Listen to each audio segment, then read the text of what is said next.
વરસાદની સિઝન દરમિયાન અલગ અલગ વિસ્તારમાં વરસાદી પાણી ભરાઈ જવાના બનાવો સામે આવતા હોય છે, જેથી તે વિસ્તારોમાં સુરત મહાનગરપાલિકા દ્વારા વોટર રિચાર્જ બોર બનાવવાનું નક્કી કરવામાં આવ્યું હતું।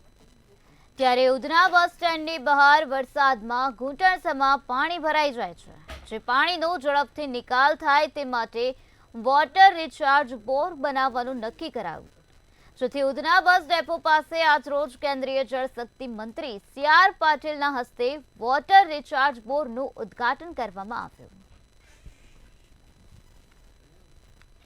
આ ઉધના ઝોન વિસ્તારમાં રેન વોટર હાર્વેસ્ટિંગ પ્રસ્થાપિત કરવાનો આજે ખાતમુહૂર્ત કરવામાં આવ્યું।